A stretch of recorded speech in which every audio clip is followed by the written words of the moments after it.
সুপ্রিয় ভিউয়ার্স, আজকে আপনাদের দেখাবো মাশরুমের চপ কিভাবে ভাজি করছেন আর মাশরুম কোথা থেকে সংগ্রহ করে এটা আমরা আজকে জানবো।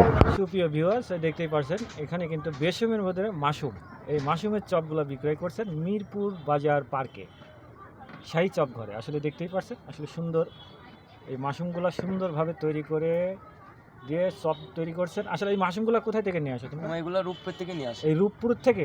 হ্যাঁ। এই যে সেই পাবনা রূপপুর। আজকে আমরা জানলাম এই মাশরুমটা সংগ্রহ করে পাবনা জেলায় থেকে। আসলে রূপপুর 500 টাকা কেজি নিয়ে এসে তারা বেচাকেনা করছেন এখানে চপ ভাজি করে। আসলে এই খাদ্যটি খেতে খুবই সুস্বাদু। আপনারা যে কোনো জায়গায় থেকে এসে এই খাদ্যগুলো খেতে পারবেন। মিরপুর বাজার শাহী চপঘর পার্কে আসলে খোঁজ করবেন।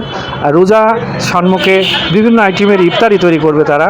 আসলে আপনারা অতি প্রিয় পরিচিত জায়গাটি দেখতেই পারছেন, ছেলেটি যে ভাজি করছে তার নাম জয়দেব। আপনাদের অতি প্রিয় পরিচিত জায়গাটি এখানে পার্সেল করে নিয়েও যাচ্ছে, এখানে দাঁড়িয়ে থেকে খেচ্ছে। আসলে সুন্দর এই খাদ্যটি। অনেক ধন্যবাদ আপনাদের, ভিডিওটি আজকে আপনাদের মাঝে তুলে ধরলাম। ধন্যবাদ সবাইকে।